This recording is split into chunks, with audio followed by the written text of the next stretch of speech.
नमस्कार दोस्तों, Kalyani IAS academy के इस ऑनलाइन प्लेटफॉर्म पर आप सभी का एक बार फिर से स्वागत है। जैसा कि आप सभी जानते हैं कि यहाँ team Kalyani IAS academy Indore के द्वारा प्रारंभिक परीक्षा हेतु यूट्यूब चैनल पर एक कंप्लीट सीरीज चलाई जा रही है और इसको टीम कल्याणी आईएएस के द्वारा जारी रखा जा रहा है।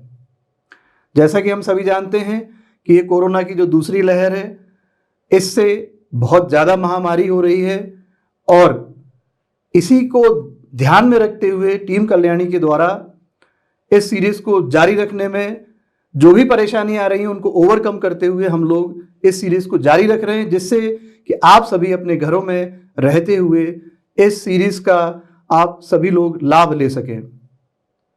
जैसा कि मेरे द्वारा आप जानते हैं कि यहाँ पर भारतीय इतिहास की सीरीज चलाई जा रही है और इसी क्रम में मेरे द्वारा यहाँ पर प्राचीन भारत को और मध्यकालीन भारत को खत्म किया जा चुका है।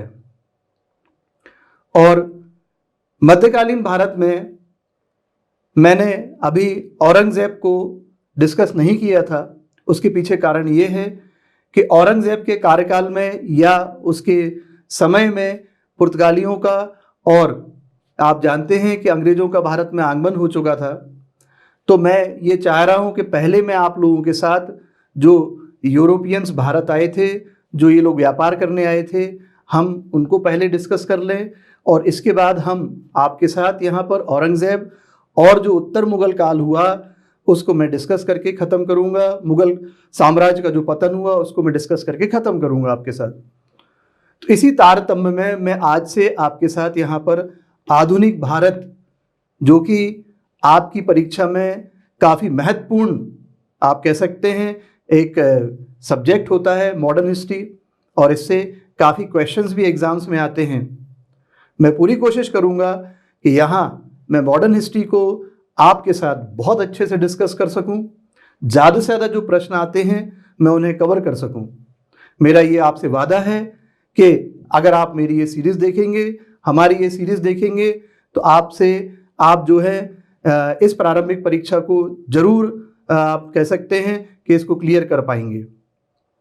तो आइए आज से मैं यहाँ पर आपके साथ आधुनिक भारत को शुरू कर रहा हूँ। जैसा कि मैंने आपको बताया था कि आज मैं यहाँ पर भारत में जो यूरोपियंस का आगमन हुआ, एडवेंट ऑफ यूरोपियंस, इसको मैं यहाँ पर आज शुरू कर रहा हूँ। तो यहाँ सबसे पहले प्रश्न तो यही उठता है कि भारत में जो यूरोपियंस आए थे उनके आने के पीछे क्या कारण था। विश्व में ऐसी कौन सी घटना घटी जिसके कारण यूरोपियंस को भारत आना पड़ा। इनको व्यापार व्यवसाय के लिए नए मार्ग खोजने पड़े। ऐसी कौन सी घटनाएं घटी, इनको हम पहले समझेंगे और उसके बाद इसी तारतम्य में हम सभी जानते हैं कि सबसे पहले भारत में पुर्तगालियों का आगमन हुआ था। हम सबसे पहले पुर्तगालियों के बारे में पढ़ेंगे और उसके बाद हम क्रमानुसार और जो यूरोपियंस भारत आए उनके बारे में हम लोग डिस्कस करेंगे। तो यहाँ मैं आपके साथ सबसे पहले एक बात डिस्कस करना चाह रहा हूँ जो कि रोमन एम्पायर से संबंधित बात है। देखिए यहाँ पर मैंने आपको एक मैप दिखाया है। मैं यहाँ पर 3rd सेंचुरी BC की बात कर रहा हूँ, 3री शताब्दी की बात कर रहा हूँ।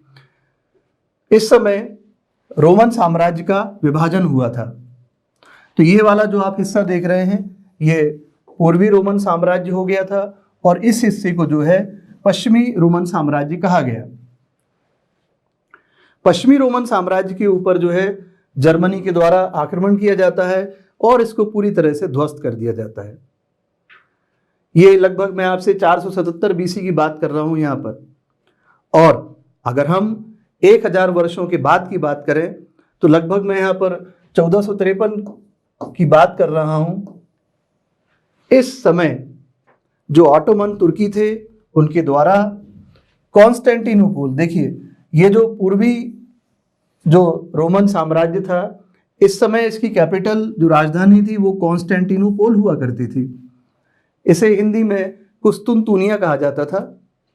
और जो पश्चिमी रोमन साम्राज्य हुआ करता था उसकी राजधानी रोम हुआ करती थी।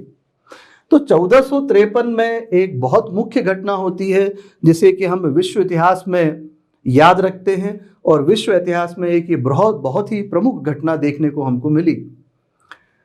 अब क्या हुआ, तो कॉन्स्टेंटिनोपोल पर, जिसे हिंदी में कुस्तुनतुनिया कहा जाता है, यहाँ पर ऑटोमान तुर्कियों के द्वारा हमला किया जाता है और इस क्षेत्र पर ऑटोमान तुर्कियों का आप कह सकते हैं आधिपत्य हो जाता है।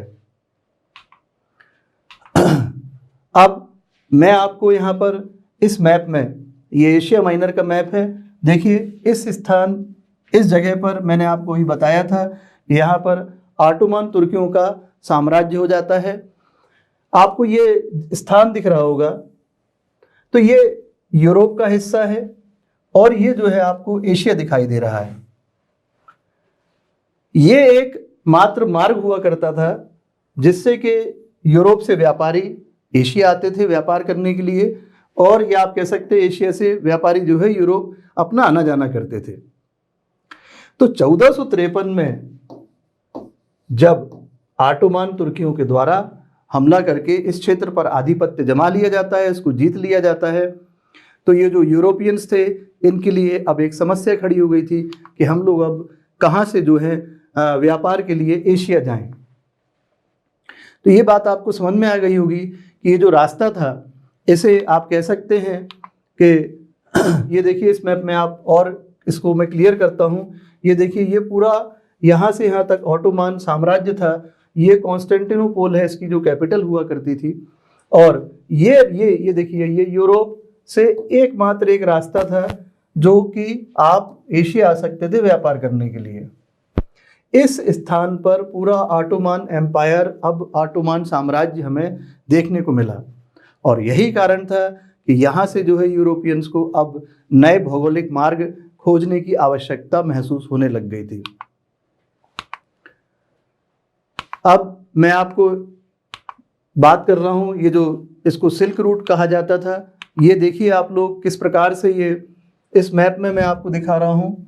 ये देखिए यहाँ पर आपको दिखाई दे रहा होगा, ये जो मैंने अभी आपको बताया, ये जो ऑटोमान साम्राज्य था, ये वाला स्थान है, ये देखिए आप।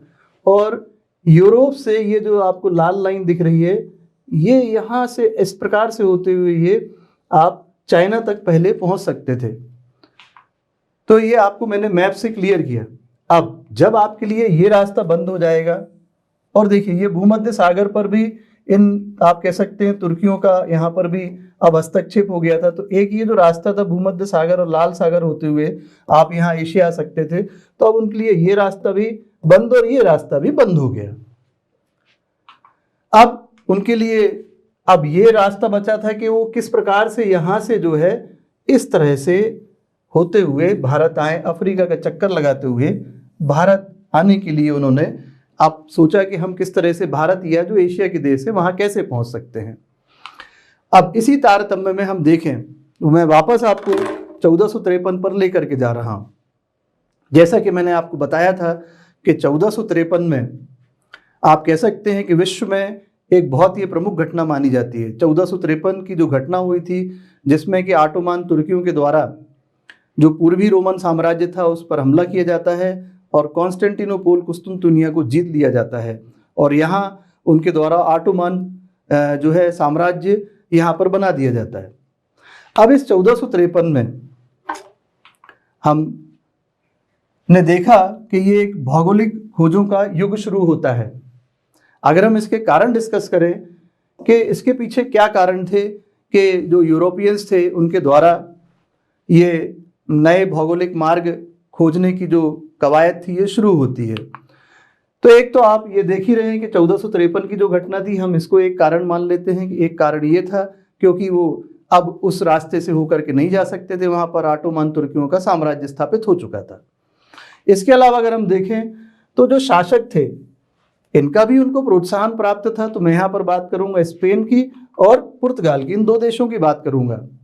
इन दो देशों के जो शासक थे इनको प्रोत्साहन था कि आप लोग जाइए और नए मार्ग की खोज करें। इसमें इनकी तरफ से जो भी सपोर्ट था वो इनको सपोर्ट दे दिया गया था शासकों के द्वारा। इसके अलावा कुछ आविष्कार हुए जैसे कंपास इत्यादि। तो इससे क्या हुआ कि इनको समुद्र में जो है रास्ते खोजने में दिक्कत नहीं आई और ये एक स्थान से दूसरे स्थान पर पहुंचे और ये वापस भी पहुंच गए। इसी तारतम्य में हम अभी आपको हेनरी द नेविगेटर के बारे में पढ़ाएंगे, बार्थोलोम्यू डायस के बारे में मैं आपको बताऊंगा, मैगलन के बारे में बताऊंगा, क्रिस्टोफर कोलंबस के बारे में हम लोग डिस्कस करेंगे। इसके अलावा धार्मिक कारण तो थे ही। तो ये जैसा कि मैंने आपको बताया था कि यहाँ पर जो है इनका रोमन ऑटोमन साम्राज्य स्थापित हो जाता है। तो ये जो रास्ता था एशिया आने का ये बंद हो गया, ये रास्ता इनका बंद हो गया। अब उनके लिए ये रास्ता बचा था कि यहाँ से हम रास्ते की खोज करें। तो धार्मिक कारण भी था ये, मैंने आपको बताया यहाँ पर एक धार्मिक कारण भी था। भौगोलिक खोज का जो युग शुरू हुआ उसके पीछे एक कारण धार्मिक कारण भी था। कहीं ना कहीं जो यूरोपियंस थे वो अपनी ईसाई धर्म का प्रचार प्रसार भी करना चाहते थे, तो एक ये धार्मिक कारण भी हमको देखने को मिला। अब जैसा कि हम 1453 की बात कर रहे हैं, तो यहाँ भौगोलिक खोज का तो युग शुरू हुआ, साथ में हमें पुनर्जागरण भी देखने को मिलता है। पुनर्जागरण क्या होता है आप लोग जानते हैं कि लोग फिर से जागते हैं, एक नई कोशिशें शुरू होती हैं। जो धर्म होता है उसमें जो परिवर्तन करने पड़ते हैं या जो धर्म में व्याप्त कुरीतियां होती हैं उनको समाप्त करने की कोशिशें की जाती हैं, और आप कह सकते हैं एक नए आधुनिक काल की तरफ जब हम लोग मूव करते हैं तो उसे पुनर्जागरण काल कहा जाता है। तो हमें 1453 में पुनर्जागरण काल देखने को मिला और यहाँ हमें प्रबोधन, लोगों में एनलाइटमेंट देखने को मिला।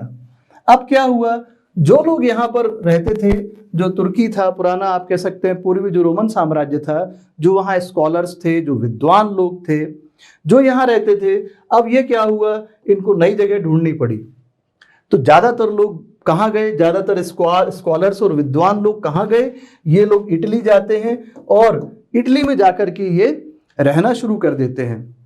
तो इटली क्यों गए ये लोग, इसके पीछे कारण ये था कि इटली जो है इसकी भौगोलिक स्थिति इस तरह से थी कि यहाँ के जो व्यापारी थे काफी समृद्धशाली थे, और जब ये समृद्धशाली थे तो ये चाहते थे कि यहाँ पर लोग आए, विद्वान आए, स्कॉलर्स आए, पंडित आए और यहाँ आए, हम लोग इनको संरक्षण देंगे और ये जो है लेखन का कार्य करें वगैरह वगैरह। तो इस तरह से ये स्कॉलर्स, विद्वान वगैरह यहाँ इटली गए और ये इटली में हमको यहाँ पर पुनर्जागरण काल देखने को मिलता है। यहाँ से इटली में पुनर्जागरण काल, या आप कह सकते हैं पुनर्जागरण काल जो है इटली से शुरू माना जाता है। अब क्या होता है, जब प्रबोधन का विकास होता है तो लोगों के अंदर तर्क वितर्क करने की क्षमता का विकास हो जाता है, और आप कह सकते हैं कि धर्म में जो कुरीतियां प्राप्त होती हैं, जो ईवल्स होते हैं, उसमें जो भी कमियां होती हैं उनको हटाने की कोशिश करी जाती है, लोगों को एजुकेट करने की कोशिश करी जाती है, और इसी तरह से धीरे धीरे एक आधुनिक युग की शुरुआत होती है। तो इसी तरह से हम कह सकते हैं कि यूरोप में इस समय आधुनिक काल की शुरुआत भी हमें देखने को मिली। तो एक ये 1453 ये जो समय था, ये जो ईयर था, इसको विश्व इतिहास में एक टर्निंग पॉइंट माना जाता है, इसको एक प्रमुख घटनाक्रम की तरह देखा जाता है। अब जैसा कि मैंने आपको बताया था कि इस समय भौगोलिक खोज का युग शुरू होता है, और इसके पीछे एक कारण हमने देखा था कि यहाँ जो शासक थे स्पेन और पुर्तगाल के, इनका प्रोत्साहन हमें मिला, इनका सपोर्ट लोगों को मिला। तो इसी तारतम्य में मैं आपके साथ अब बात करूंगा हेनरी द नेविगेटर की, जो कि एक पुर्तगाली व्यक्ति था। इसके द्वारा क्या किया गया, ये पुर्तगाल से चलता है और ये अफ्रीकन कोस्ट को डिस्कवर करता है। तो यहाँ से हमें क्या मिला, हम कहाँ तक पहुँच गए, पुर्तगाल से हम लोग अफ्रीकन कोस्ट तक तो पहुँच गए। तो हेनरी द नेविगेटर के द्वारा ये एक, आप कह सकते हैं, बहुत बड़ा कार्य किया गया था। इसके बाद मैं आपसे बात करूंगा बार्थोलोम्यू डायस की। ये भी एक पुर्तगाली व्यक्ति था। इसके द्वारा क्या किया गया, ये भी पुर्तगाल से चलता है और इसके द्वारा केप ऑफ गुड होप, ये यहाँ से चलता है और होता हुआ केप ऑफ गुड होप पहुँचता है। तो इसने केप ऑफ गुड होप को डिस्कवर किया था। ये हम सभी जानते हैं कि ये अफ्रीका का सदर्न मोस्ट पॉइंट है। तो बार्थोलोम्यू डायस के द्वारा क्या किया गया था, केप ऑफ गुड होप को डिस्कवर किया गया था। इसके बाद मैं आपसे बात करूंगा वास्को डी गामा की। कौन नहीं जानता है इसका नाम, वास्को डी गामा का नाम हर कोई जानता है। अब ये भी पुर्तगाल से चलता है और ये अफ्रीकन कोस्ट को कवर करते हुए केप ऑफ गुड होप होते हुए ये कहाँ आता है, भारत में कैलीकट पहुंचता है। इसके बारे में अभी हम लोग और आगे भी डिस्कस करेंगे। तो हमने क्या देखा, हमें एक ये नया मार्ग मिला और वास्को डी गामा जो है इस नए मार्ग से होते हुए कहाँ पहुंच गया, भारत पहुंच जाता है। अब जैसा कि मैंने आपको बताया था कि भारत में आने वाले सबसे पहले यूरोपियंस पुर्तगाली हुए। आइए हम लोग अब सबसे पहले पुर्तगालियों के बारे में ही पढ़ते हैं। अब मैं बात करूंगा कि इस समय पुर्तगाल में जो शासक था, मैं 16वीं शताब्दी की बात कर रहा हूं, या हम ये कह सकते हैं कि जो पुर्तगाली थे 16वीं शताब्दी में उनका लक्ष्य क्या देखने को मिला। तो उनका लक्ष्य एक हमें देखने को मिला कि देश को समृद्ध करना। अब देश कोई भी समृद्धशाली कैसे होगा, जब उनकी इकोनॉमिक एक्टिविटीज़, उनकी ट्रेड, व्यापार अपने पराकाष्ठा पर होगी, है ना। तब कोई भी देश को हम क्या कह सकते हैं, समृद्ध कह सकते हैं, जब वहाँ की इकोनॉमिक एक्टिविटीज़, ट्रेड, बिजनेस वगैरह बहुत ज़ोरों शोरों से चल रहा होगा, तब उस देश को हम क्या कहेंगे कि भाई देश समृद्धशाली है। इसके अलावा इनका एक प्रमुख उद्देश्य क्या था कि जो मसाले का जो व्यापार था उस पर एकाधिकार प्राप्त करना। तो मैंने आपको ये दो प्रमुख उद्देश्य बताए पुर्तगालियों के, एक तो देश को समृद्धशाली करना और दूसरा मसाले के व्यापार पर एकाधिकार करना। अब मैं यहाँ पर बात कर रहा हूँ पुर्तगाली शासक की। तो पुर्तगाली शासक उस दौरान मैनुअल प्रथम नाम का व्यक्ति था। कौन था? मैनुअल प्रथम नाम का व्यक्ति था। ये पुर्तगाली शासक था और इसके द्वारा वाणिज्य प्रधान की उपाधि ली हुई थी। कौन सी उपाधि ली हुई थी? वाणिज्य प्रधान की उपाधि ली हुई थी इसने। अब ये जो मैनुअल प्रथम था, इसका उद्देश्य क्या था? एक तो ये चाहता था कि भारत में या जो एशिया है यहाँ पर कई तरह की या बहुत सारी दुर्ग कोठियाँ स्थापित की जाएं। देखिए, एक तो यहाँ पर मैं आपको एक बात क्लियर कर दे रहा हूँ कि ये जो हम लोग पढ़ेंगे अभी कि फलानी कंपनी आई, फ्रांसीसी कंपनी आई, ये अंग्रेज़ों की ब्रिटेन की कंपनी आई, या ये जो पुर्तगाली कंपनी आई, तो ये जो कंपनियाँ आई यहाँ आकर के इन्होंने कोई प्रोडक्शन एक्टिविटीज़ नहीं करी थी हमारे यहाँ भारत में। ये एक तरीके से संग्रहण का कार्य करती थी, यहाँ से माल लेती थी, वहाँ ले जा करके बेच देती थी और इसमें उनको भारी मुनाफा होता था। तो इस तरह से इनका एक उद्देश्य क्या था? दुर्ग कोठी को स्थापित करना। और दूसरा उद्देश्य ये था, ये जो आपको हिंद महासागर दिखाई दे रहा है, जो मैप में मैंने लगा रखा है, इस पर पूरी तरह से अपना नियंत्रण स्थापित करना।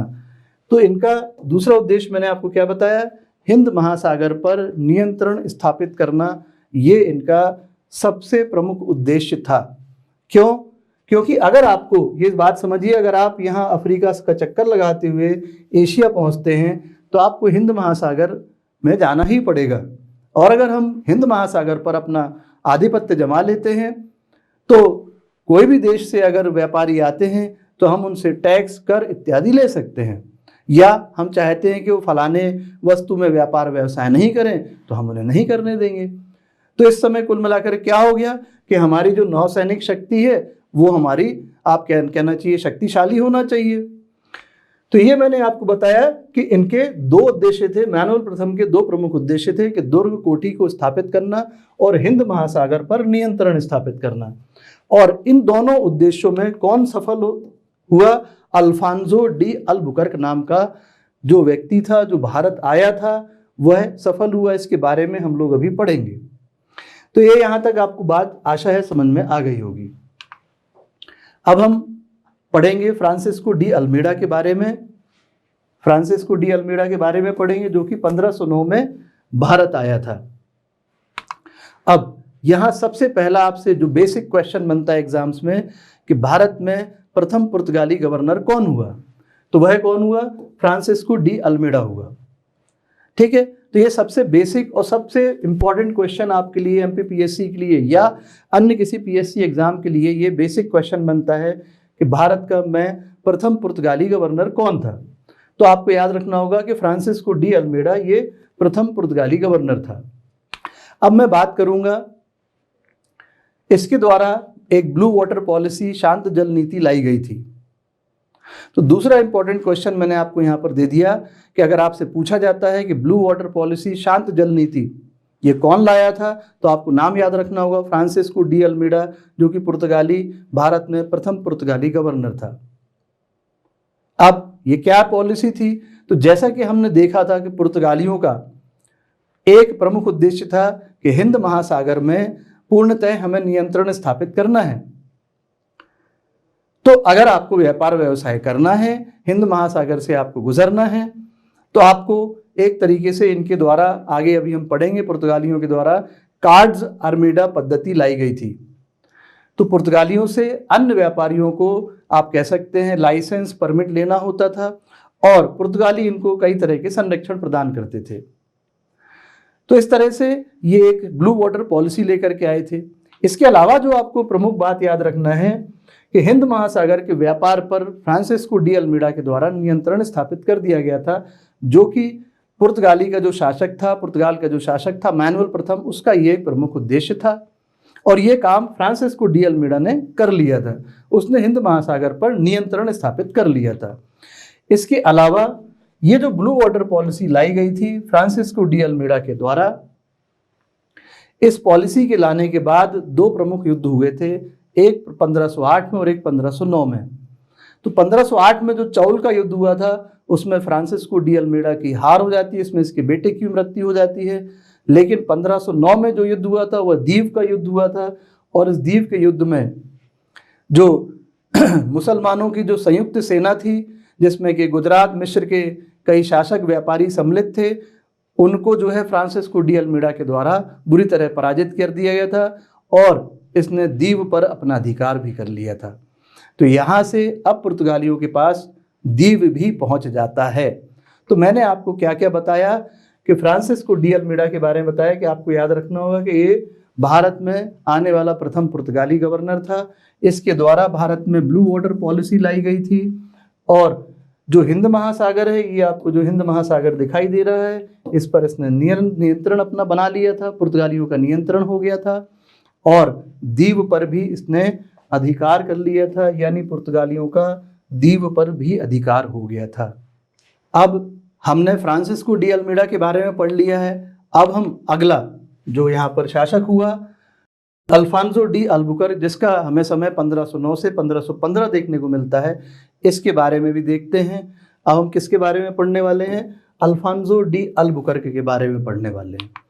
अब इसके बारे में सबसे पहली बात आपको याद रखनी है कि अगर आपसे एग्जाम में पूछा जाए कि पुर्तगाली साम्राज्य का वास्तविक संस्थापक कौन था, जैसा कि हमने जब दिल्ली सल्तनत पढ़ा था तो वहाँ आपको एक क्वेश्चन मिलता है कि दिल्ली सल्तनत का वास्तविक संस्थापक किसे कहा जाता है, तो हम क्या लगा देते हैं? इल्तुतमिश लगा देते हैं। हम लोग कुतुबुद्दीन ऐबक नहीं लगाते, जबकि गुलाम वंश का पहला शासक कौन हुआ था? कुतुबुद्दीन ऐबक हुआ था। लेकिन अब ये वास्तविक संस्थापक क्या हो जाता है भैया? तो ये मैं पहले भी आपको समझा चुका हूँ। तो जिसके द्वारा एक विशाल साम्राज्य की स्थापना कर दी जाए, जहाँ हमको स्टेबिलिटी देखने को मिले, और एक आप कह सकते हैं एक व्यवस्थित अर्थव्यवस्था देखने को मिले, व्यवस्थित प्रशासनिक व्यवस्था देखने को मिले, तो हम क्या कह देते हैं भाई कि इसके द्वारा वहाँ पर ये वास्तविक संस्थापक था। तो इसी तरह से अब अल्फांसो डी अल्बुकर्क के बारे में आपको याद रखना होगा कि पुर्तगाली साम्राज्य का ये वास्तविक संस्थापक था। इसके अलावा अब हिंद महासागर पर अल्फांसो डी अल्बुकर्क के द्वारा अब वास्तविक नियंत्रण भी देखने को मिला। क्यों देखने को मिला? वास्तविक शब्द मैंने अब लगा दिया। अभी पिछला जो हमने डिस्कस किया था फ्रांसिस्को डी अल्मीडा, वहां पे मैंने आपको वास्तविक नियंत्रण नहीं बोला था। वास्तविक नियंत्रण क्या हो जाएगा? वही सब कि अभी मैं आपको जो बताने वाला हूँ, कार्ड्स आर्मीडा पद्धति जो ये लोग लेके आए थे उसके बारे में मैं आपको बताऊंगा। तब आपको ये बात समझ में आ जाएगी क्यों मैंने आपसे ये कहा कि जो अल्फांसो डी अल्बुकर्क है, इसके द्वारा हिंद महासागर पर वास्तविक नियंत्रण स्थापित कर लिया गया था। अब अल्फांसो डी अल्बुकर्क के द्वारा गोवा बंदरगाह पर भी अधिकार कर लिया गया। देखिए, इनके लिए अब एक और बड़ी उपलब्धि मिल गई। अब इनके पास यहाँ से गोवा बंदरगाह ही नहीं आ गया, देखिए इनको गोवा मिल गया। इसके बाद मैं आपको बताता हूं कि इनको मलक्का, ये देखिए मलक्का आइलैंड्स हैं, और ये हॉर्मुज, इन पर भी इन्होंने अधिकार कर लिया। अब अगर आपने यहां अधिकार कर लिया, आपका ये हो गया, आपका गोवा आपके पास आ गया, आपके पास दमन दीव का दीव आ गया, तो एक तरीके से हिंद महासागर पर आपका कब्जा होता जा रहा है कि नहीं?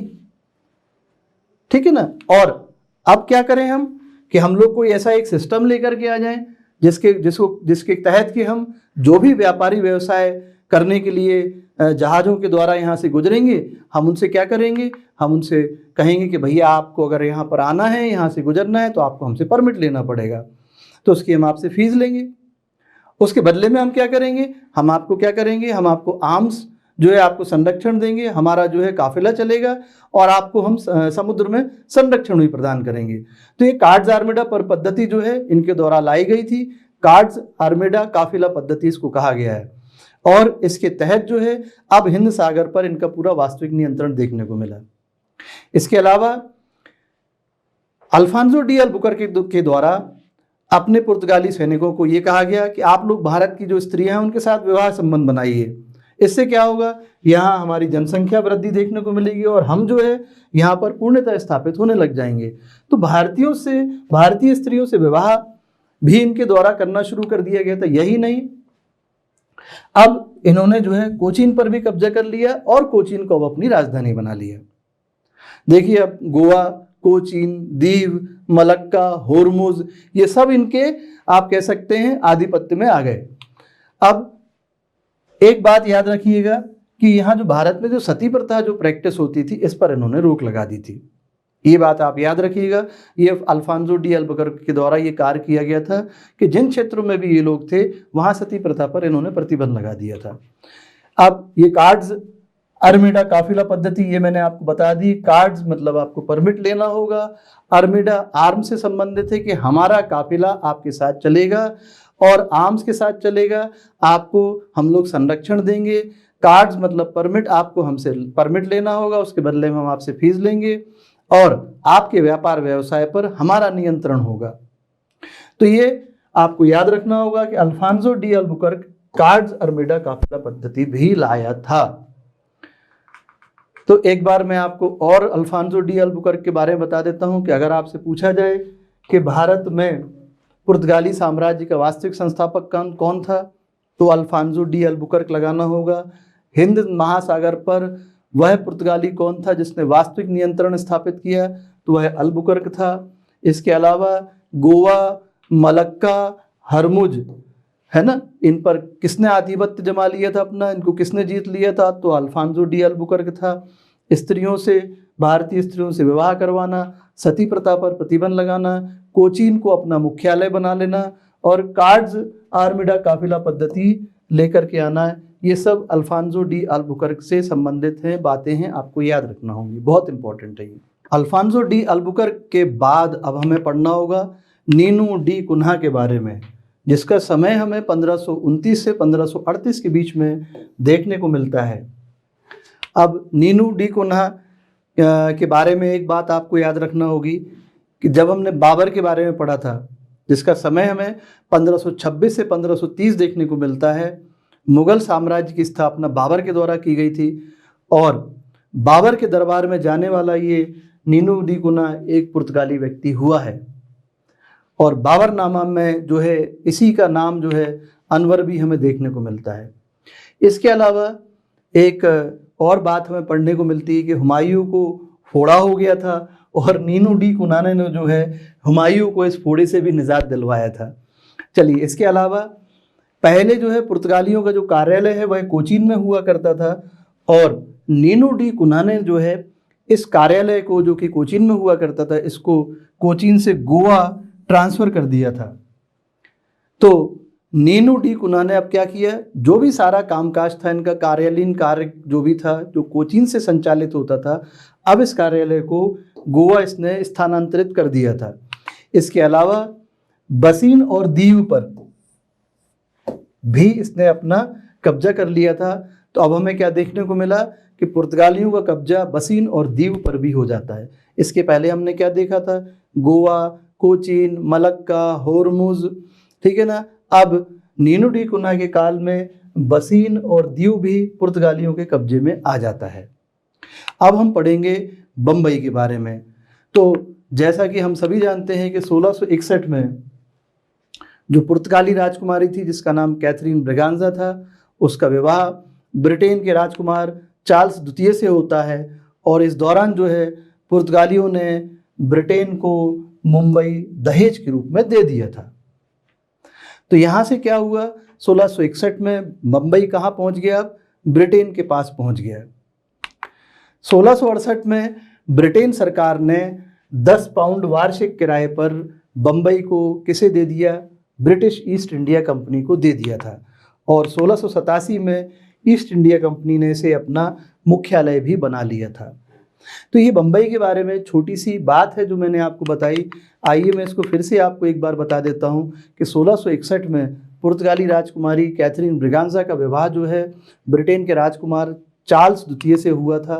और इसी दौरान जो है पुर्तगालियों ने, जैसा कि मैंने आपको बताया था, है ना, पुर्तगालियों ने मुंबई को दहेज के रूप में ब्रिटेन को दे दिया था। 7 साल के बाद 1668 में ब्रिटेन ने इसे 10 पाउंड वार्षिक किराए पर किसको दे दिया था, ब्रिटिश ईस्ट इंडिया कंपनी को दे दिया था।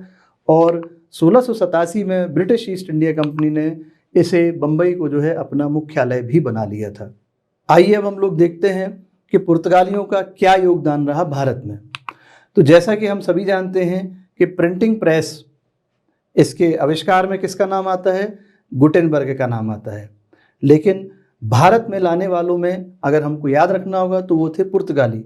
तो भारत में जो प्रिंटिंग प्रेस लाई गई वो पुर्तगालियों के द्वारा लाई गई थी। इसके अलावा जो यूरोप की जो यांत्रिक घड़ी थी वो भी इनके द्वारा भारत लाई गई थी। अब अगर हम फसलों की बात करें तो आपको याद रखना होगा तंबाकू, लाल मिर्च, आलू, मक्का, पपीता, काजू, संतरा, अनानास और मूंगफली, ये सब जब पुर्तगाली भारत आए तो ये सब अपने साथ इन फसलों को लेकर के आए। तो भारत को पुर्तगालियों से तंबाकू, लाल मिर्च, आलू, मक्का, पपीता, काजू, संतरा, अनानास, मूंगफली, ये चीज़ें भारतीयों को पुर्तगालियों से प्राप्त हुई थी। इसके अलावा भारत में जो जहाज निर्माण की शुरुआत हुई थी ये भी पुर्तगालियों की ही देन है। तो एक बार मैं आपको फिर से बता देता हूँ, जो योगदान थे उसमें हमें प्रिंटिंग प्रेस, इसके अलावा जो यूरोप की यांत्रिक घड़ी थी, फसलों में आलू, मक्का, पपीता, काजू, तंबाकू, लाल मिर्च, मूंगफली इत्यादि, ये जो है पुर्तगालियों की ही देन है। और जो भारत में जहाज निर्माण की शुरुआत हुई ये भी पुर्तगालियों की ही देन है। आइए अब हम लोग कुछ छोटे छोटे फैक्ट्स पुर्तगालियों के बारे में भी देखते हैं। जैसा कि मैंने अभी आपको बताया था कि वास्को डी गामा एक पुर्तगाली यात्री था और इसने एक नए भौगोलिक मार्ग की खोज करी थी और ये भारत में कालीकट पहुंचा था। अब यहाँ छोटी सी बात है, जैसे कितने दिनों की समुद्री यात्रा करके वह भारत पहुंचा था, तो 90 दिनों की समुद्री यात्रा करके वह भारत पहुंचा था। अब इसके साथ वास्को डी गामा के साथ एक गुजराती पथ प्रदर्शक भी था। तो उसका नाम क्या था, तो उस व्यक्ति का नाम था अब्दुल मनीक। तो आपको दो छोटी छोटी बातें और मैंने दी जो आपको याद रखना है कि वास्को डी गामा 90 दिनों की समुद्री यात्रा करके कालीकट भारत पहुंचा था और उसके साथ अब्दुल मनीक नाम का एक गुजराती पथ प्रदर्शक भी था। तो ये कहाँ पहुंचा था, तो 1498 में ये कालीकट भारत के समुद्र तट पर उतरा था। आइए और आगे बढ़ते हैं। अब जब ये कालीकट पहुंचा था तो वहां उस समय का जो शासक था उसका नाम जमोरिन था। देखिए ये जमोरिन ये शासक था और इसने जो है वास्को डी गामा का जोरदार स्वागत किया था। अब हमारे दिमाग में एक ये प्रश्न उठ रहा है कि जमोरिन के द्वारा वास्को डी गामा का जोरदार तरीके से स्वागत क्यों किया गया था, क्योंकि यहाँ पर पहले से जो व्यापारी थे वो आप कह सकते हैं कि अरब व्यापारी थे और इनसे जो है यहाँ कालीकट के लोग परेशान थे। कहीं ना कहीं आप कह सकते हैं कि इनके धार्मिक विचार नहीं मिलते थे। तो जमोरिन ने ये सोचा कि अगर ये यूरोपीय भारत आने लग जाएंगे तो हो सकता है कि हम लोगों को इन अरब के व्यापारियों से छुटकारा मिल जाए। तो इन कारणों के चलते जो है जमोरिन ने वास्को डी गामा का जोरदार तरीके से स्वागत किया।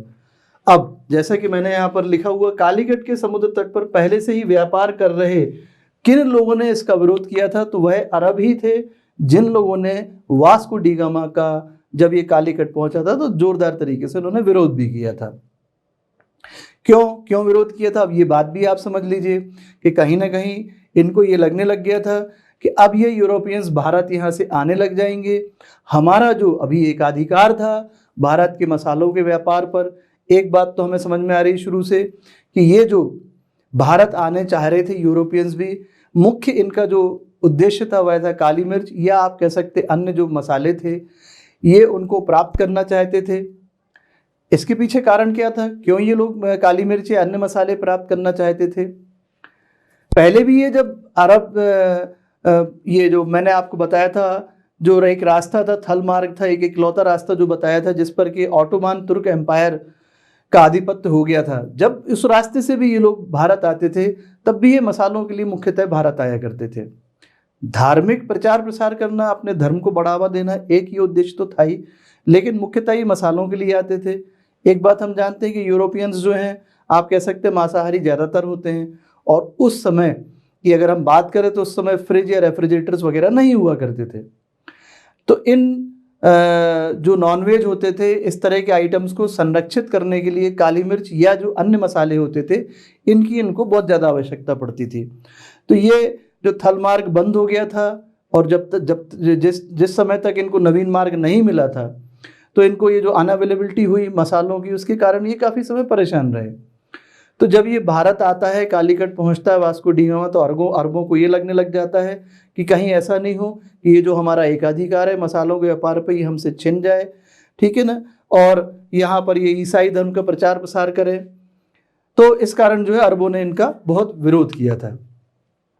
अब वास्को डी गामा जब भारत आया तो यहाँ से जो है आपसे पूछा जाए कि इसने किस चीज़ का व्यापार किया, तो यहाँ से ये भारी मात्रा में काली मिर्च ले गया था, और इसने वहाँ जाकर के जब वापस जाकर के वहाँ काली मिर्च को बेचा तो इसको कितना ज़्यादा मुनाफा हुआ, तो इसको 60 गुना अधिक मुनाफा हुआ था, जिससे जो अन्य पुर्तगीज व्यापारी थे उनको भी प्रोत्साहन मिला कि हम लोग भी एशिया जाएं, भारत जाएं, और वहाँ जाकर के हम लोग भी मसालों का व्यापार करें। अब अगर आपसे पूछा जाए कि इनके दो प्रमुख उद्देश्य क्या थे जो पुर्तगाली थे, तो एक तो आप कह सकते हैं कि उस समय जो अरब और जो वेनिश के जो व्यापारी थे उनको भारत में जो उनका प्रभाव था उसको समाप्त कर देना, और भारत में ईसाई धर्म का प्रचार प्रसार करना। तो यहाँ पर मैंने आपको कुछ इंपॉर्टेंट बातें बताई तो आपको याद रखना होगी, जैसे कि वास्को डी गामा भारत आया था, 90 दिन की यात्रा करके आया था, उसके साथ अब्दुल मनीक नाम का गुजराती पथ प्रदर्शक आया था और कालीकट उतरा था। यहाँ जो कालीकट का शासक था जमूरीन, उसने इसका जोरदार स्वागत किया था, और अरबों ने इसका उतना ही तगड़ा विरोध भी किया था वास्को डी गामा का। इसने काली मिर्च से जो है 60 गुना से अधिक भी मुनाफा कमाया था, और इस कारण जो अन्य पुर्तगीज व्यापारी थे वो लोग जो है प्रोत्साहित हुए थे, और इनके जो मुख्य उद्देश्य थे वो अरबों और वेनिश को भारत से बाहर निकालना था और ईसाई धर्म का प्रचार प्रसार करना था। अब कुछ और हम लोग छोटी छोटी सी बातें देखते हैं। पुर्तगाली शासक जो थे इनके द्वारा पूरे व्यापार को विशेष प्रोत्साहन देने के लिए एक शाही एकाधिकार भी प्रदान कर दिया गया था कि जो व्यापारी यहाँ पर आ रहे थे भारत, इनको एक शाही एकाधिकार पत्र दे दिया गया था कि आप लोगों को जो पूर्व में जो व्यापार करना है उसके लिए आपको हम प्रोत्साहित ही नहीं कर रहे हैं, आपको हम एक शाही एकाधिकार पत्र भी प्रदान कर दे रहे हैं। अब ये जो पुर्तगाली सामुद्रिक साम्राज्य था इसको क्या नाम दिया गया था, तो इसको एस्तादो डा इंडिया नाम दे दिया गया था। आप लोगों को याद रखना होगा कि पुर्तगाली जो सामुद्रिक साम्राज्य था इसको एस्तादो दा इंडिया नाम भी दिया गया था। अब वास्को डी गामा के बाद भारत आने वाला दूसरा पुर्तगाली यात्री कौन था, तो यहाँ देखिए मैंने उसका फोटो लगाया हुआ है, अगर कोई पहचानता हो उसको तो बताइए कौन था ये। तो ये था पेड्रो अल्बरेज कैब्राल। कौन था? Pedro Alvares Cabral.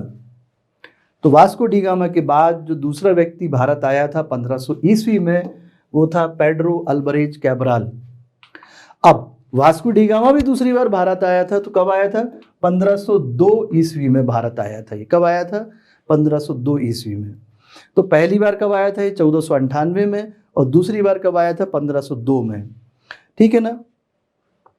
अब हम बात कर रहे हैं आपसे अल्फांसो डी अल्बुकर्क की।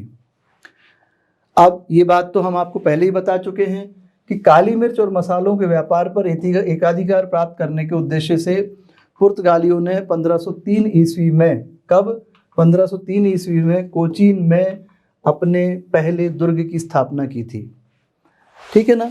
तो आपसे अगर पूछा जाए कि पुर्तगालियों के द्वारा पहला दुर्ग कब और कहाँ स्थापित किया गया था, तो 1503 में कोचीन में इसे स्थापित किया गया था। अब भारत में जो प्रथम पुर्तगाली वायसराय था, इसके बारे में हम पहले भी पढ़ चुके हैं, जिसका नाम फ्रांसिस्को डी अल्मेडा था। अब एक बात मैं आपको पहले ही बता चुका हूं जब हमने अल्मेडा के बारे में पढ़ा था। कौन सी बात कर रहा हूं? ब्लू वाटर पॉलिसी की, उसकी शांत जल जो नीति लेकर के आया था। और 1509 में मैंने आपको बताया था कि इसका एक युद्ध हुआ था और उस युद्ध के बाद इसने दीव पर अधिकार कर लिया था। तो यहाँ इस युद्ध में टर्की, गुजरात, मिस्र और इनकी जो है एक आप कह सकते हैं संयुक्त सेना बनी थी और इन लोगों ने मिलकर के सोचा था कि हम इन पुर्तगालियों को बाहर खदेड़ देंगे, लेकिन इसमें अल्मेडा के द्वारा जो है इनको पराजित कर दिया गया था और पुर्तगाली हिंद महासागर में सबसे अधिक शक्तिशाली हो गए थे। तो आपको ये याद रखना होगा कि हिंद महासागर में, ये हम बात पहले भी कर चुके हैं, कि पुर्तगालियों का वास्तविक नियंत्रण स्थापित हो चुका था। अब अल्फांसो डी अल्बुकर के बारे में हमने पहले भी पढ़ा था। तो 1503 में ये जब भारत आया था तो ये स्क्वाड्रन कमांडर के रूप में भारत आया था।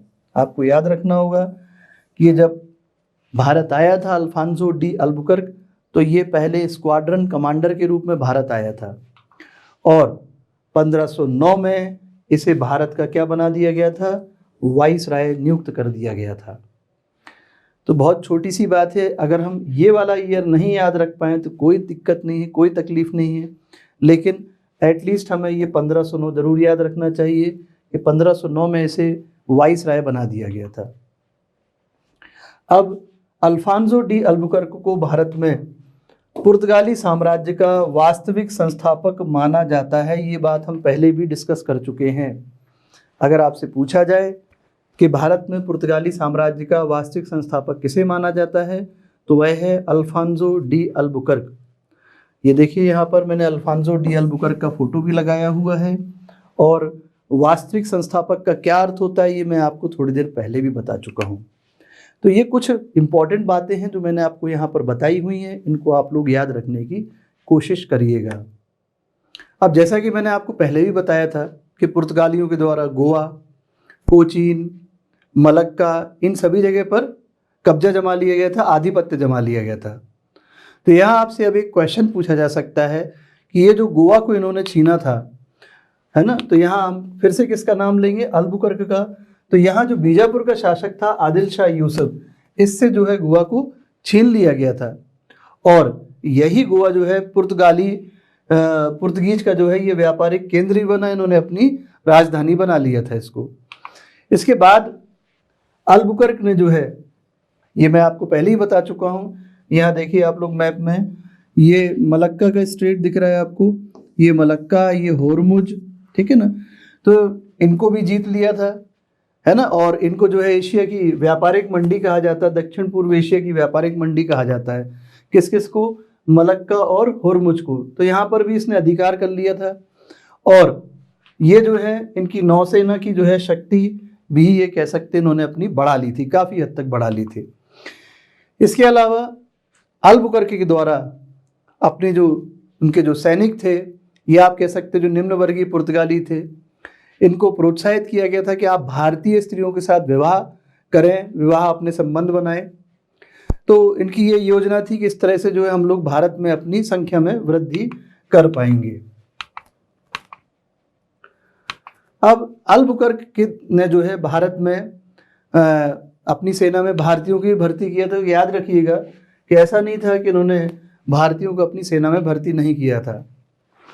भारत आए पुर्तगाली वाइसराय नीनू डी कुना, ये देखिए ये है नीनू डी कुना, 1529 से 38 के बीच में इनका टाइम पीरियड था और 1530 में इन्होंने कोचीन की जगह जो है गोवा को राजधानी बनाया था। ये मैं आपको पहले ही बता चुका हूँ, तो थोड़ा सा याद रखिएगा इसको। इसके अलावा नीनू डी कुना ने सेंट थोमा, मद्रास, हुगली और दीव, काठियावाड़ में, इन सभी जगह पर जो है अपनी पुर्तगीज बस्तियों की स्थापना भी की थी। तो आपको याद रखना होगा, मद्रास जैसे सेंट थोमा, या हुगली जो कि बंगाल में, दीव काठियावाड़ में, यहाँ जो है इन्होंने अपनी पुर्तगीज बस्तियां स्थापित की थी। पुर्तगीज वाइसराय जोवा डी कैस्ट्रो ने पश्चिमी भारत के चाउल, दीव और सालसेट और बेसिन, बम्बई पर, यानी इन सभी जगह पर अधिकार कर लिया था। तो देखिए आप, इनका जो है क्षेत्र विस्तार जो है चाउल, दीव, सालसेट बेसिन, बम्बई, इन सभी जगह पर जो है पुर्तगालियों का आधिपत्य हो चुका था। अब मैं बात कर रहा हूँ मलक्का और मनीला, ये जो पूर्वी एशियाई देश थे, यहाँ पर व्यापार के लिए आप नागपट्टनम बंदरगाह को याद रखेंगे। तो जो नागपट्टनम बंदरगाह था, यहाँ से जो है मलक्का और मनीला, ये जो भी पूर्वी एशियाई देश थे, इसका इस्तेमाल करते थे व्यापार करने में। अब महमूद शाह ये बंगाल का शासक था, इसके द्वारा पुर्तगालियों ने 1534 में चटगांव और सतगांव में अपनी व्यापारिक फैक्ट्री खोलने की अनुमति प्राप्त की थी।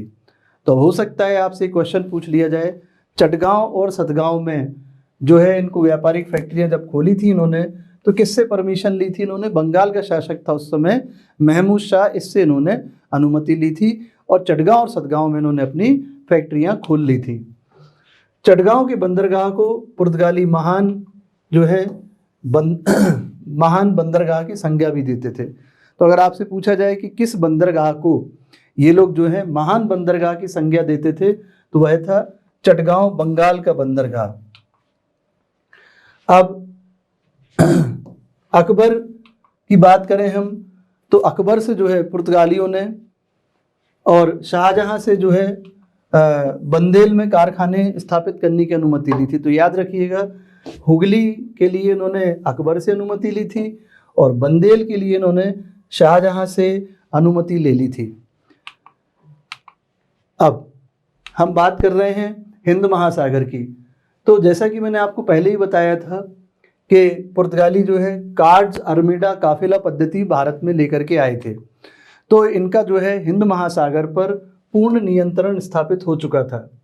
तो जैसा कि मैंने आपको बताया था, कार्ड्स आर्मिडा पद्धति जो थी, कार्ड्स आर्मिडा काफिला पद्धति, लाइसेंस लेना, कार्ड्स मतलब होता था आपको परमिट लेना है, आर्मिडा आर्म से मतलब था कि यदि आपके जो व्यापारिक जो भी जहाज हैं, तो उसमें हमारे यानी पुर्तगालियों के जो है आर्म्स के जहाज जो है आपको संरक्षण प्रदान करेंगे और इस तरह से काफिला चला करेगा। तो अरबी जहाज़ों को कार्ड्स या परमिट के बिना जो है अरब सागर में प्रवेश वर्जित था इनका। तो अगर इनको अरब सागर में प्रवेश चाहिए, तो अगर आपके पास इसके तहत जो है परमिट नहीं है, तो आपको प्रवेश नहीं मिलेगा।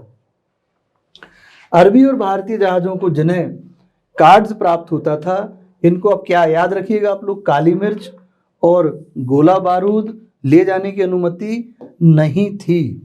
क्या क्या अनुमति नहीं थी इनको ले जाने की? काली मिर्च, गोला बारूद, इनको ये ले जाने की अनुमति नहीं थी। आपके पास कार्ड्स है या नहीं है? अगर आपके पास कार्ड्स भी है यानी परमिट भी है, तब भी अरबी और भारतीय जहाज़ों को काली मिर्च और गोला बारूद ले जाने की अनुमति नहीं थी। ये जरूर आप लोग याद रखिएगा। पुर्तगालियों ने इस प्रणाली के तहत, ये जो कार्ड्स आर्मिडा काफिला प्रणाली थी, इसके अंतर्गत छोटे स्थानीय व्यापारियों के जहाज़ों को समुद्री यात्रा करने के समय संरक्षण प्रदान किया। इसके लिए जहाज़ों को चुंगी यानी एक तरह का टैक्स देना होता था। जैसा कि मैंने आपको बताया था, कार्ड्स के तहत उन्हें परमिट लेना होता था, इसके तहत वो एक फीस दिया करते थे। अब इसके तहत जो है मुगल सम्राट अकबर को भी पुर्तगालियों से एक बार कार्ड्स या परमिट लेना पड़ा था।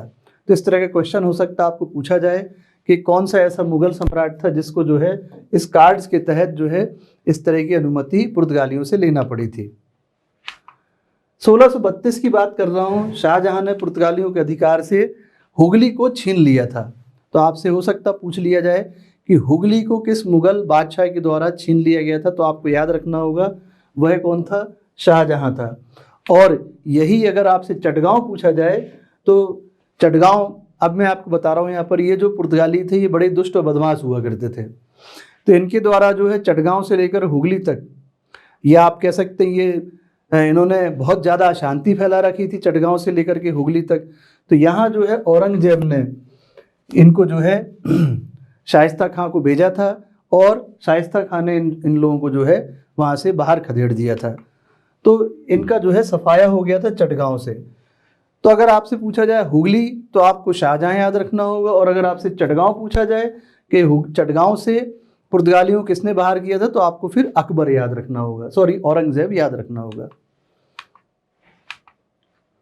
अब पुर्तगाली जो थे मालाबार और कोंकण तट से सबसे ज्यादा काली मिर्च का निर्यात करते थे, माने एक्सपोर्ट किया करते थे।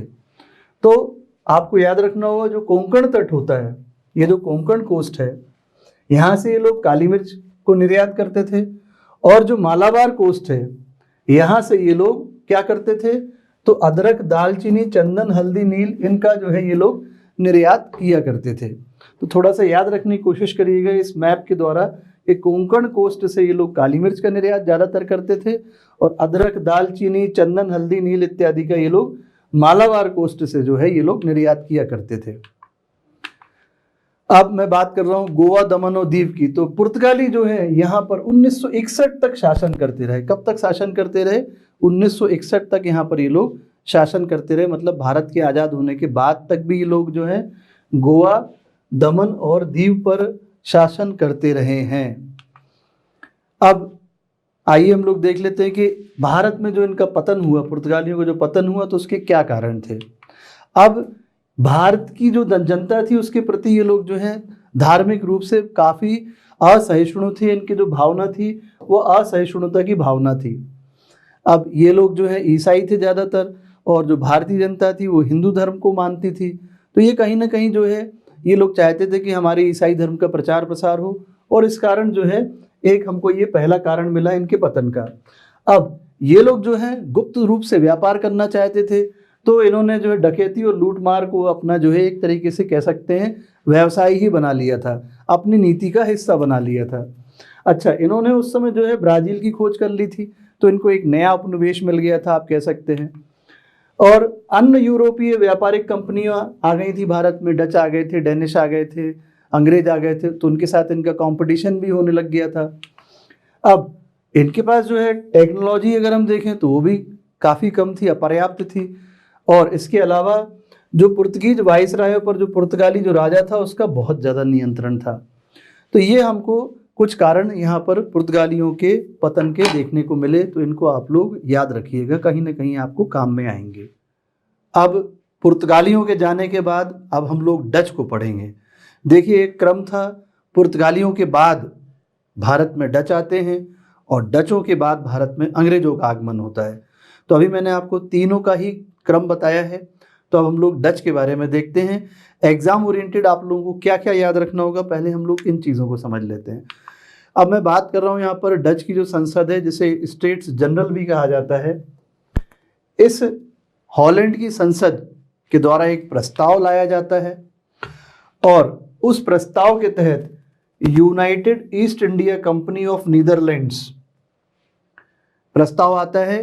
क्या कि एक company United east India company of Netherlands की स्थापना की जाए, और इस प्रस्ताव के तहत इस कंपनी को 21 वर्षों के लिए जो पूर्वी देश हैं उनके साथ व्यापार करने की, उन पर आक्रमण करने की, विजय हासिल करने की और संधि करने का अधिकार इस प्रस्ताव के तहत इस कंपनी को दे दिया गया। अब इस कंपनी को वेरिंगदे ओस्ट इंडसे कंपनी भी कहा गया। ये आवश्यक नहीं है आपको याद रखना, एक बार बस सुन लीजिए।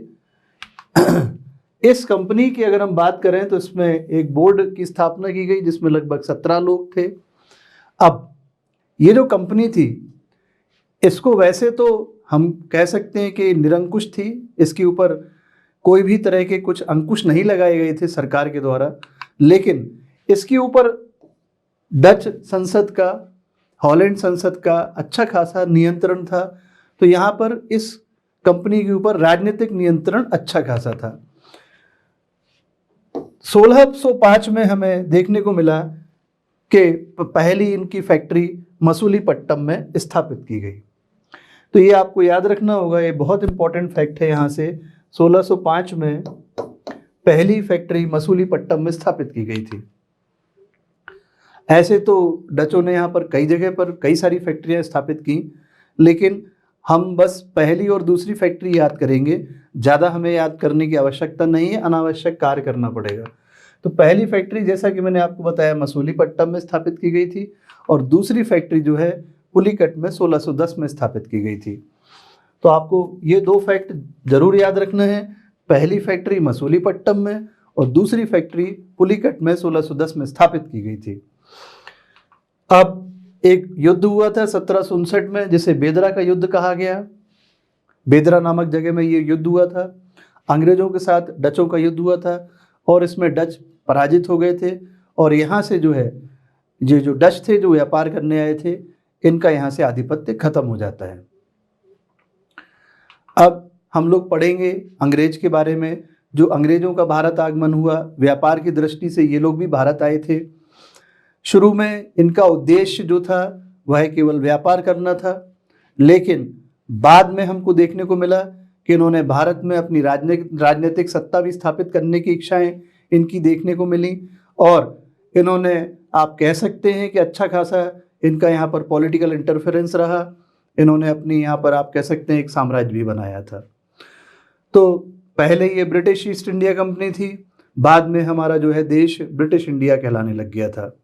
और अभी हम लोग इस मॉडर्न हिस्ट्री को, आधुनिक भारत को आगे पढ़ेंगे और हम लोग राष्ट्रीय आंदोलन भी पढ़ेंगे और इसमें हम बहुत सारी बातों को डिस्कस करेंगे।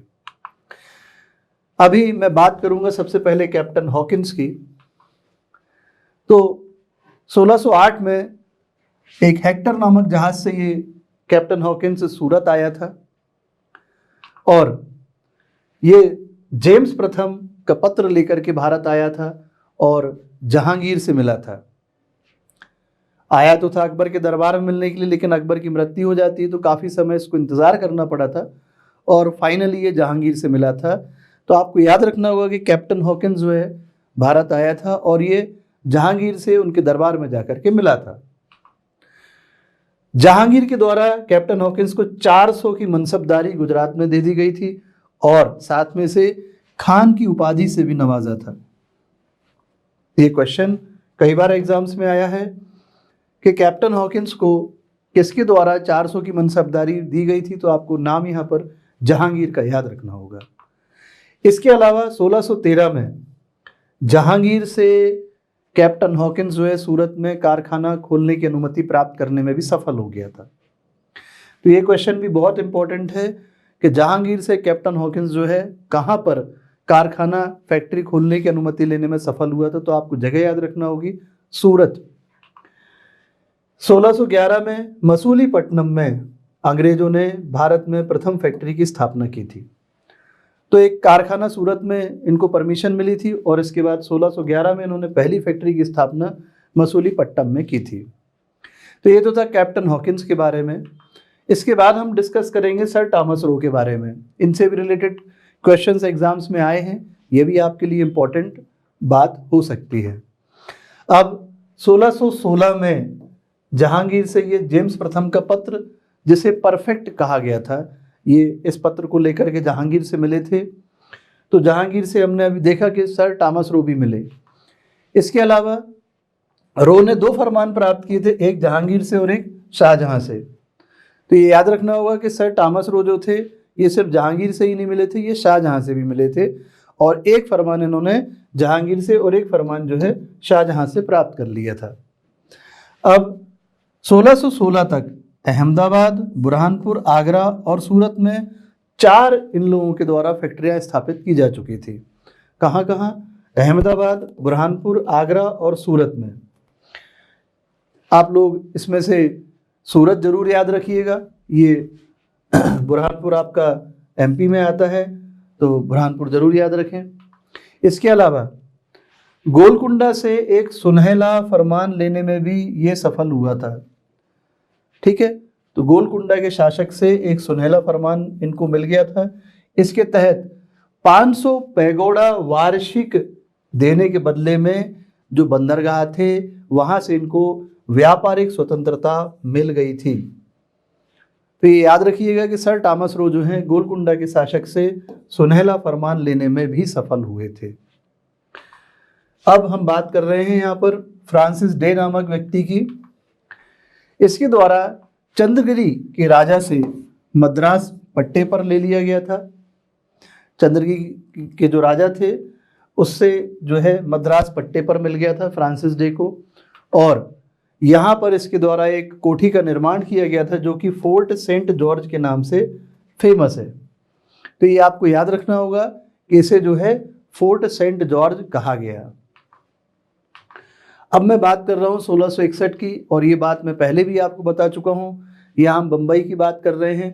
तो जो पुर्तगाली राजकुमारी थी जिसका नाम था कैथरीन ब्रगांजा, इनका विवाह हुआ था ब्रिटेन के चार्ल्स द्वितीय के साथ, और इस विवाह में जो है जो बम्बई था वह दहेज के रूप में जो है पुर्तगालियों के द्वारा ब्रिटेन को दिया गया था, और इसको 1668 में आगे चल करके ब्रिटेन के द्वारा ईस्ट इंडिया कंपनी को 10 पाउंड वार्षिक किराए में दे दिया गया था। चलिए, ये बात हम पहले भी डिस्कस कर चुके थे और एक बार और मैंने आपको इस बात को डिस्कस कर दिया है। तो बम्बई की मैंने आपको वस्तु स्थिति बताई है यहाँ पर। अब मैं डिस्कस कर रहा हूँ यहाँ पर गेराल्ड ओंगियार के बारे में, जो कि बम्बई का गवर्नर भी था। अब आपको याद रखना होगा कि अगर आपसे पूछा जाए कि बम्बई शहर की स्थापना का श्रेय किसे जाता है, तो आपको याद रखना होगा नाम गेराल्ड ओंगियार का। इसके अलावा इसके द्वारा बम्बई में एक गोदी डॉकयार्ड का भी निर्माण कराया गया था। तो गेराल्ड ओंगियार के द्वारा कई सारे काम किए गए थे बम्बई में, और बम्बई नगरी आज भी इनको याद रखती है। इसलिए क्या क्या इनके द्वारा बम्बई में एक न्यायालय की स्थापना की गई, पुलिस सेना के दल का गठन किया गया इत्यादि। तो हम ये देख सकते हैं कि जुडिशियल और पुलिस दोनों की फील्ड में, आर्मी की फील्ड में भी गेराल्ड ओंगियार के द्वारा बम्बई में एक अच्छा काम देखने को मिला हमें। इसके अलावा यदि हम बात करें तो तांबे और चांदी के सिक्के भी डलवाए गए थे, वहाँ टकसाल बनवाई गई थी इसके द्वारा बम्बई में, और तांबे और चांदी के सिक्के भी इसके द्वारा वहाँ पर बनवाए गए थे। यही नहीं, जो पंचायत व्यवस्था थी उसको भी पुनर्जीवित किया था गेराल्ड ओंगियार के द्वारा। तो आप लोग याद रखिएगा कि बम्बई शहर की स्थापना का श्रेय गेराल्ड ओंगियार को जाता है। वहाँ पर इसके द्वारा गोदी, आप कह सकते हैं न्यायालय, पुलिस दल, इन सब का गठन किया गया, तांबे चांदी के सिक्के ढलवाए गए, और जो पंचायत व्यवस्था थी इसको भी पुनर्जीवित किया गया था। अब आगे बढ़ते हैं और हम ये देखते हैं कि अंग्रेजों के बाद भारत में डैन आए थे, और डैन के बाद सबसे आखिरी में फ्रांसीसी आए थे। तो लेकिन हम लोग पहले फ्रांसीसी के बारे में देख लेते हैं। तो 1664 में कंपनी द इंडस ओरिएंटल इसकी स्थापना होती है, और 1667 में फ्रांस का ही दूसरा दल फ्रैंको कैरो के नेतृत्व में भारत आता है। इसी ईयर में एक और दल, एक और अभियान कारो के नेतृत्व में भारत आता है। 1668 में 1668 में सूरत में पहली फ्रांसीसी फैक्ट्री की स्थापना की जाती है। ये आप लोगों को याद रखना होगा कि सूरत में पहली फैक्ट्री की स्थापना होती है। 1669 में मसूलीपट्टनम में इनकी दूसरी फैक्ट्री की स्थापना होती है। अब मैं बात कर रहा हूँ फ्रांसिस मार्टिन की।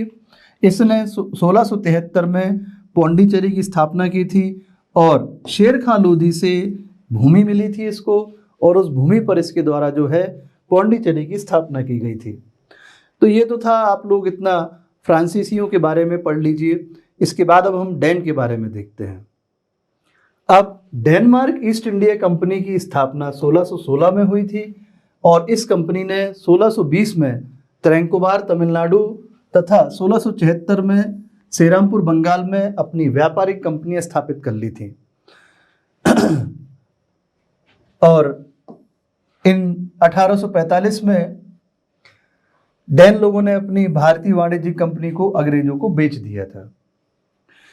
तो ये तो था डैन के बारे में। अब एक बार मैं आपको यहाँ पर क्रम और दिखा दे रहा हूँ।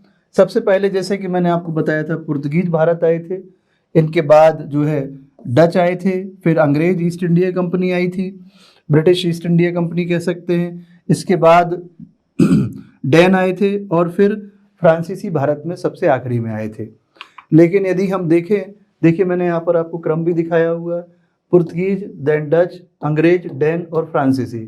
तो भारत में सबसे पहले तो पुर्तगीज आए थे, और सबसे अंत में 1961 में वापस भी गए ये लोग।